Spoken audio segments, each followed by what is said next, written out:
You're listening to CDKL5 in color. I'm Marissa, and on this podcast, I'm joined by my co-host Amanda, and sometimes some very special guests to talk all things CDKL5 deficiency disorder. It's a rare genetic condition caused by changes in the CDKL5 gene. Patients with this condition often experience profound developmental disabilities, difficult to control seizures that start in infancy, cortical visual impairment, and a variety of other health concerns. It's a challenging condition, but we know that by sharing our stories, we can raise awareness, provide support, and paint pictures of our community that can lead to greater understanding and meaningful change for families like ours. Let's jump right in. Hi, Amanda. Hey, Marissa. Happy hump day. It's Wednesday. It's Wednesday. I never know what day of the week it is. But no, you're right. It is Wednesday. Yes, we're halfway there to the weekend. We have a guest today. We're so excited to welcome Renee into our studio to talk about life with CDKL5. Renee is a mom of two. Her youngest, Owen, is 5 years old, and he has this diagnosis. And we're so excited to learn about their life and meet another new member of our community. Welcome, Renee. Hi, guys. Thanks for having me on. Yeah, we're so happy you're here. Thanks for joining. Yeah. So Owen, he's 5. My son is 9. Amanda's daughter's what, 20? She's going to be 20? She's 19 and yeah. Her next birthday, she'll turn 20. So yeah. Yeah. So Amanda's been around, but you and I are sort of in that middle to early kind of group. We have elementary age kids. But there's something different between you and I, because when I had my son, he got this diagnosis right away. But yours took some time. So we're going to get into that in a little bit. But before we do, tell us about Owen. Yeah. So Owen is my 5-year-old sweetheart. I think he's very similar to Gregory based on what I'm gathering, Marissa, but he is my snuggle bug. What Owen loves most is to be held. If with people he loves, he will just snuggle into the crook of your neck. And he loves hard in that way. He's the hardest working guy that I know. He spends a lot of time in therapy. And despite the fact that he does have quite low tone, he shows up every day for therapy. And recently at his clinic, they had him standing by ankles. So he is so strong and I'm so proud of him. He does have seizures still every day for the last, 5+ years, and super medically complex. We do deal with a lot of different organs in our house, as I'm sure the rest of y'all do too. But he is just the light of our lives and the sweetest guy. And we're just so lucky he's ours. He has a sister, right? Allie? What's their relationship like? Oh my gosh, it's really special. So they're 3 years apart, almost exactly. And she is the most tender little gal that I have just ever known. She wakes up with Owen in the morning. She won't leave if he's holding her hand. And very much, she's just a little advocate. So she wants to take books about epilepsy and take them into her second grade class and read to her peers and really educate about what her life looks like in a way that I think a lot of her peers' lives probably don't look the same. And her love for him is just so pure and beautiful and raw. And I'm just so proud of their relationship. That's amazing. I have the opposite. My affected kid is my oldest child. I love to hear that she's taken it on and accepted and like it wants to tell the world about how things are. So that's cool. It is. Yeah. She says when she wants to grow up, she wants to be a speech therapist at Napa Center and the first female president. And she wants to go around and speak about epilepsy. So those are going to be her 3 jobs when she grows up. Well, we need a president like her.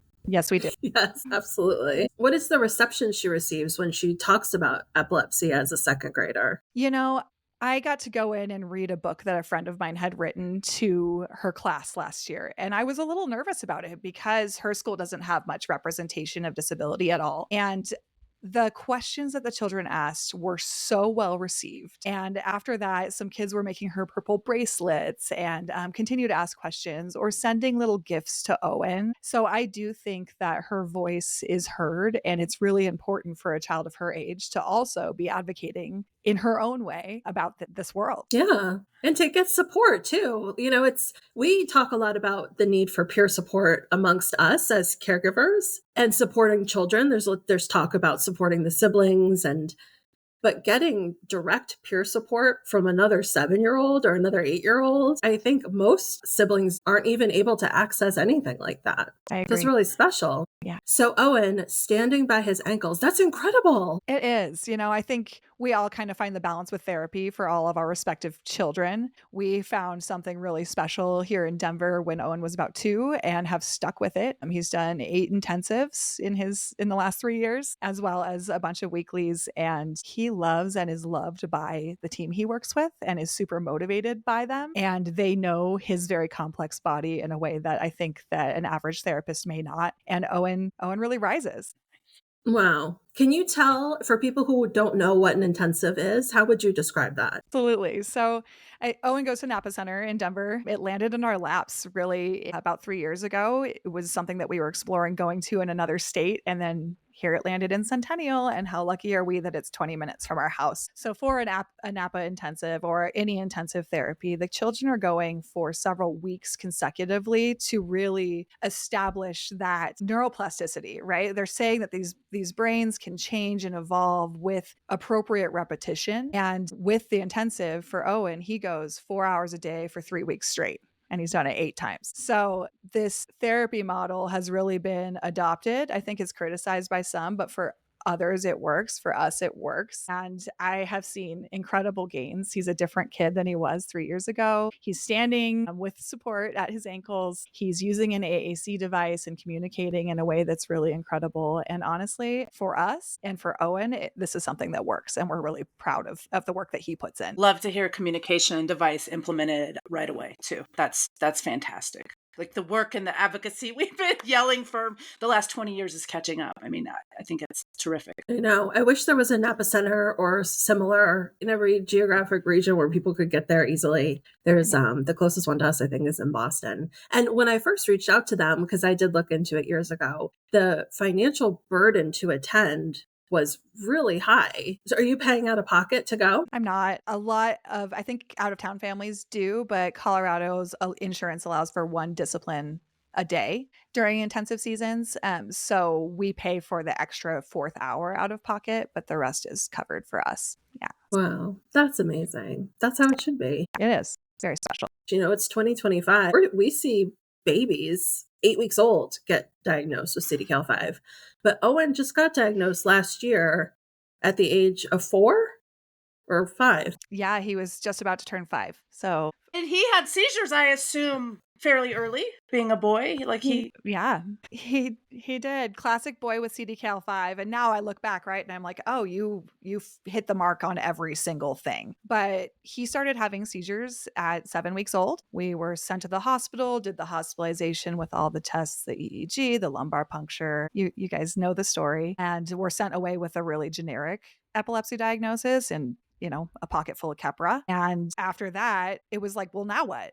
What are we doing? And we went in a month later for a follow-up and got that infantile spasms diagnosis. And Owen was started on the injection steroids of ACTH very early. So really, his journey started in incredibly early infancy, like what I understand many of our friends with CDKL5 also do. And then, it was just chaos for years, right? So medication after medication, his seizures were not just spasms, but they were focal and they were lasting 5 to 7 minutes. And there were ambulance rides. And you guys are nodding your heads. This is not unfamiliar to you guys or anyone else. Sounds like our lives. Yeah. And I think the other tricky and unique part about this was that Owen was diagnosed a couple months before COVID hit. And so not only were we navigating the chaos of an infant with seizures and medical complexity and developmental delays, but we were doing it by ourselves within our own 4 walls of our house. And I was learning to be a physical therapist via Zoom and, all these crazy things too. And constantly fearing calling 911 because then we'd have to be in a hospital with all the people with COVID and everything else. So it was terrifying and isolating. And we just felt like we were on this constant roll of figuring out his seizures. I think I've lost count of meds during that season, but you guys know you try all the meds. And it was just incredibly difficult. Did anybody mention doing genetic testing as part of diagnosing? That's a good question. So we received the epilepsy panel and he took it during his first visit at 7 weeks old and nothing came up. and we did the autism panel and the microarray and whole exome, and nothing ever came up through all of these things. We were both at our home hospital here in Denver as well as one in Southern California, and nothing on any of the panels at any of those hospitals made any remarkable notes. How can that be? I mean, my understanding of genetics and genetic testing is basically zero, but CDKL5 is on the epilepsy panel. So how could that be that it didn't flag? Yeah. So, well, now we know, right? All these years later, we worked with the Rare Genome Project. And then we also finally, they weren't pulling anything after about 2 years. So we turned to UDN. UDN initially denied us first, is my first statement. Our neurologist had to go back up with her gloves up and say, hey, excuse me, do you see this kid? Like, this is genetic. But yeah, that's the but, Undiagnosed Disease Network, right? UDN. Yep. Okay. Yep. Exactly. What we came to find out is that Owen's never showed up on any panels because it was mosaic. So the explanation of mosaicism is that it is present in some of his cells, but not all of his cells. And depending on where the respective samples were taken for all of the panels that he's received, those mosaic cells may not have shown up at all. So that's statement one about his diagnosis. Statement two is that for a lot of genes that are well known, like CDKL5, geneticists will throw out any results that come on less than 3 exons. Owen's mosaicism, the deletion is on 2 exons. So the result may have been there all along, but it was thrown out over and over and over again. The way they do the testing, they're only looking at a little snippet. Whether it's saliva or blood or whatnot, they get what they get. Also, think of all these genetic diseases, and these people interpreting these tests can't know everything about all of them. I think they're hopefully getting better at recognizing and even the CDKL5 gene in itself. We still don't understand a lot about it. Not everybody with a change on their CDKL5 gene experiences disease, right? So when doesn't it matter? When does it? How mild of a phenotype could be floating around out there? I think those are all very fair questions still in our community that are yet to be answered. Wow. So with your information that you got back when you finally got diagnosed, you're still in the same boat all of us are, right? It's not like you got special information to know what you should do, right? No, not at all. In fact, we just went into the CDKL5 center last month after having this diagnosis for 9 months, because basically the whole team was like, this is status quo. Keep doing what you're doing. He's in a good season. We're not going to mess with anything. But what was interesting about this diagnosis is I spent a lot of time networking on Facebook and Instagram as I'm managing medical life and trying to learn and educate myself. And so by the time Owen received this CDKL5 diagnosis, I knew what it was. We had networked with several friends, both locally and across the nation, that have children with CDKL5. And I was well aware of kind of what the presentation was. I was aware that we see more girls with CDKL5. And we actually had a local friend at Napa Center that the mom and I would chat, and she was the sweetest. And we would compare our children and be like, gosh, they're just so similar. Well, this little girl had CDKL5. And so after Owen got the diagnosis, I was like, oh my gosh, like we knew inherently that these children had more similarities than were presented outwardly. Somebody shared a photo in our Facebook support group. I think it was just yesterday. And I thought it was one little girl, and it ended up being a different little girl. I'm like, my God, they look so similar. Some of them look so similar that you think they could be siblings or mistake them from others. It's nuts because they look like their family, but they also look like each other. And the leg crossing and some of the stereotypies. Does Owen do that leg crossing? Do you know what she's talking about? I do, yeah. He's just a little gentleman. He crosses that leg over during sleep while he's in his wheelchair if his feet aren't in. Yeah. Wow.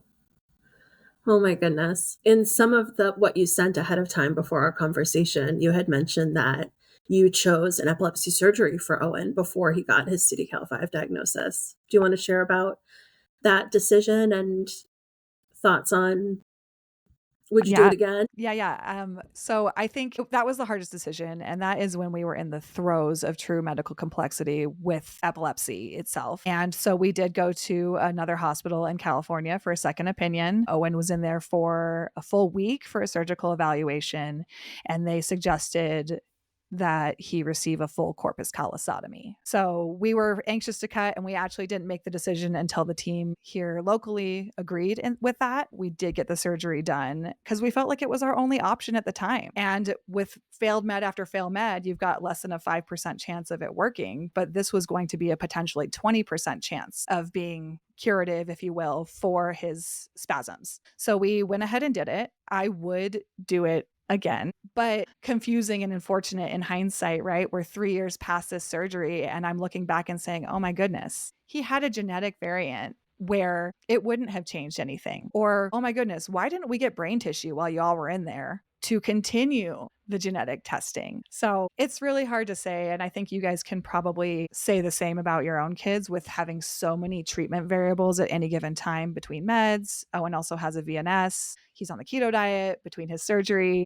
I don't know if it worked. But what I will say is that I would do it again. I never would have not done that surgery, right? It was what we felt was the very best possible thing for him at the time. And his seizures are in a pretty good season. And could that be a factor of it? Maybe. It's a hard thing to speak to, honestly. I am so grateful that we have the resources we do and that we have the community that we do to be able to pour into each other and say, you know what, I did this surgery and my child is handling it X, Y, and Z. And now I have the opportunity to do it too. But I don't know many other families that have a child with CDKL that have done a brain surgery. I can give you probably at least 5 people in your backyard that have had it. So I just say that because I don't feel guilty. I can also offer that I have observed some roundtables of neurologists talking about brain surgery and the fact that it's probably not going to stop the seizures for children like ours. But even if it gives you a quality of life for 5 years, the cost and the burden still is less than all the meds and all the stuff you go through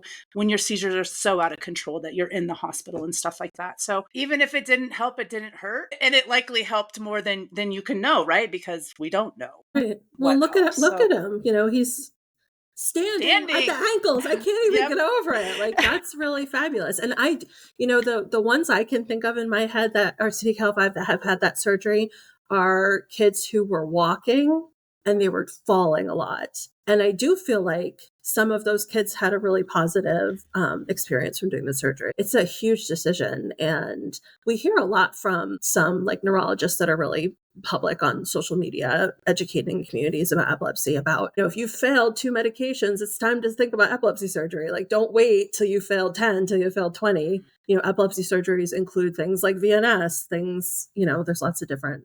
I don't suppose there's lots of different epilepsy surgeries, but there's more than one. It's something to think about because Amanda's exactly right. Even if it gets you a respite from seizures or a honeymoon or a couple years under your belt where things aren't so bad, that's worth it to me. Anytime you can get a little bit of a break from that constant seizure activity that can really make your quality of life low, it feels worth it to me. Yeah, I agree with you. And I think the trauma of it really was that it was during COVID. Again, the chaos of traveling and being in a hospital during that time. And also, Owen wasn't even 2 when he had that surgery. It was handing over my tiny baby to have a craniotomy and for a surgery that we didn't know what the result would be. But as I speak to other families in the general epilepsy community that come to me with inquiries about the corpus callosotomy, I say that this has been an important part of Owen's journey with or without this genetic diagnosis, and that we would do it again every time. Just thankful for science and thankful we do have surgical options. Like I said, Owen also has the VNS in addition. So we do believe in surgery and we'll continue to support it in all the ways, even if we did it before this genetic diagnosis. Brain surgery seems like such a scary thing, but really, maybe it's not as scary as we think it is. I would agree with that statement. And I can speak for myself, but also many of the friends that I've made online over the years, is that our children are alive today because of brain surgery. There's so many moms in my circles that would say that. And those of us that have gone through this with our children, it truly is something that we all have gratitude for. Tell us about the friends that you've made along the way, because it sounds like you have a pretty big network in the broader epilepsy space. I do, and I'm so thankful for them. Again, I'm sorry to keep talking about COVID, but when you're diagnosed in a box, all we had at the time was the internet. And so I took to the Facebook groups, and initially I think that we can all kind of attest to doing this is looking for those success stories and thinking, oh, my kid's going to overcome this. And then eventually finding families that looked a little bit more like ours with kids that looked a little bit more like ours. And so it started in the Facebook infantile spasm groups, but in the long term, it really evolved into Instagram and searching for families with similar diagnoses or seeing posts that friends had shared. And there ended up being a group of us in that 2020 phase that started a group chat on Instagram. I think there were about 14 of us that all had similarly aged kids, similarly diagnosed, so many medical complexities at the time. And really, we were all just living in the chaos of those early days with seizures and G tubes and everything else that came with it that felt quite scary. And at the time, we were all in a very similar mindset of just like fighting through trauma. And so we were able to kind of build community through that and network with those groups. But then there was a greater group of truly infantile spasms and Lennox-Gastaut families that I have just been blessed to connect with. And I'm so incredibly grateful because those people have turned into very much of a lifeline for me. Their kids are many I haven't met in person, but kids that I love like my own. And I couldn't be more grateful. I can tell you that, you know, as our world locally has changed and as Owen has grown and people have understood him less and less, some of my dearest and closest friends are the ones that I met on Instagram. And those are the ones that I talk to every single day. And how lucky am I that we got to meet in this unconventional way? That's such a gentle way to describe the deviation that our life takes from who we were to where we're going with, you know, the change in our kids. It's so refreshing to have the people who get it, who you don't have to explain things to, who don't make you crazy when you're trying to explain things to them. So What would you say is Owen's favorite therapy? This is a tricky question to answer. And the reason why is he started hippotherapy 2 weeks ago. We had literally been waitlisted for 3 years and I've heard great things, but I was like, surely like he can't love therapy any more than he loves his time at Napa Center. And he's done 2 sessions so far with the hippotherapy and he rides the horse for half an hour. And he literally like Owen doesn't smile a ton. You can see in his eyebrows and his eyes the way he communicates, but like not a physical smile often. And both days that he's come home from hippotherapy, he's literally smiled for the rest of the day until he's gone to bed. And so to speak of the magic of horses and the way that our kids really do connect in a unique way to these animals has been very special to see. And I'm excited to see where it goes. But with that also said, I mean, I do think that he enjoys all the therapies. I don't think I would do as much therapy with him if it was abundantly clear that he didn't enjoy it, but it's all been great for him. I'm just so proud of his work ethic and him rising to these challenges every day. That's so true, right? It's hard to do the things with our kids that we know they maybe should do if it's clear that they don't like it. And sometimes you don't have a choice. Like when it's medical stuff, nobody wants to get their blood drawn. That would make it really hard if he was clearly miserable. So I'm so glad he's not. Yeah. And the relationship with his therapist, too. I think that a lot of them have seen him for the last 3 years. And the love that is abundantly reciprocal between Owen and his team members, like to watch him love and be loved within his therapy sessions has also been incredibly gratifying in that I'm taking you to a place where not only do you do something that's good for your body and that's helping you learn and grow, but you get to be loved for exactly who you are in the building. It's been really incredible to be a part of that with him. Talk a little bit about where you are now compared to where you were before. Yeah. So I think in the early days, right, like no one expects to have a child with serious medical complexities and disabilities. And I think that for better or worse, there's a darkness that comes with that and a lot of processing that does come with that. And I really expected, as I was desperately searching groups for curative answers, that epilepsy would really be a blip on our life map, if you will, and that it would be a story of healing in the long term where we could say, oh, like, look at our kid. Now he's doing whatever. And instead, what I found, and especially as I myself personally has grown, is that it really healed and transformed me. And so there still is this story of healing and difference and transformation, but it's not necessarily Owen. I found my voice and a passion in a way that I didn't expect to. And my love for this boy and just rising every day to meet him where he's at and love him for exactly who he is and cherish every day I get with him is the transformation. And that's our story. Like, how lucky are we that he's ours? It isn't the story that we would have expected. But as I think back on those days where I'm processing so much trauma with other medical moms online, I just wish I could give that girl a hug and let her know that while the heart is different, while suddenly people aren't willing to transfer Owen or, the needs are different, there's just so much growth and there's still so much goodness. And I'm surely a better person because of Owen. And I'm just so lucky he's ours. It's the outlier of the human experience, right? I can't imagine who I would be because I'm such a different person because of her. And I've met so many terrific, wonderful people who have influenced me. And you never stop learning. Like, you never have to stop. I don't have to go search for things. I'm curious every day in her life. Something pops up that, whether it's a person I meet that's serving her, that, just exposes me to a life I never would have had. So I completely agree. I always tell people it's not ideal, but don't pity her. Like, this is who she is, and she's never lived another life. I mean, she can't imagine what it's like to be us any more than we can imagine what it's like to be hers. It's the human experience. We are all different, and that doesn't make us less. And I think that we have truly a perspective on life that I don't think people who don't have this kind of experience can have. I think we're just a rare breed of humans. We are. Yeah, it takes time to get to a place where you have that perspective, because in the beginning, it does feel like less. Or at least for me, you think your child might be some sort of athletic superstar or a good public speaker or whatever it is that you envision, especially if it's achievement based. And I think in our culture, a lot of it is achievement based. You have to really learn to say, that's not what is important. And it's not less if you're not achieving the things that you thought. What helped you change your perspective or feel gratitude when you didn't get that success story you were grasping onto at the beginning? It took a lot of time. Honestly, it took a lot of self-processing and speaking with other individuals that were like-minded during that time, and also individuals that grew with me through that, right? And I think that there's also a level of gratitude, just as our community is seeing so much loss, right? And I will say that when Owen got his diagnosis, the mom that I had mentioned earlier, she lost her little girl on June 11th of last year. Claire, our sweet, sweet Claire, I'm going to cry. And we had connected with them and really loved them.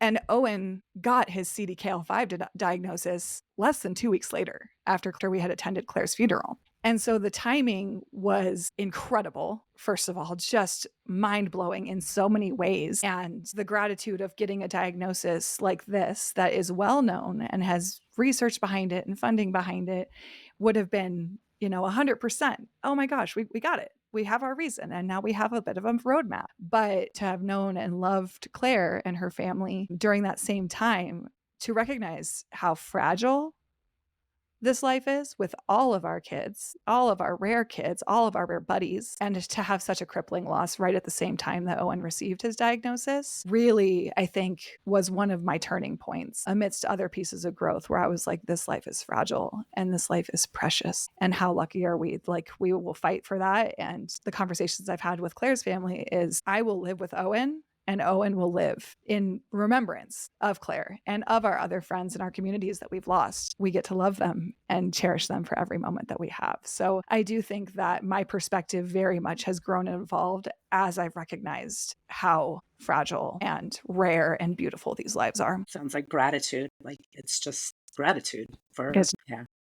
It's just gratitude. Well, Renee, we're so glad that you came to chat with us and tell us about Owen and your family and your unique journey with CDKL5. And I'm glad you found us. Well, thank you for everything you guys are doing with this podcast. I can tell you for a fact that I've listened to every one of them. And I just think that what you're doing is incredibly important. I've learned so much about other kids and how all these kiddos present differently. And while our stories are similar, they're so different and each is so important. I can tell you my friends and family listen along, and I'm just grateful for what you guys do. That's awesome. Thank you so much. Thanks for listening.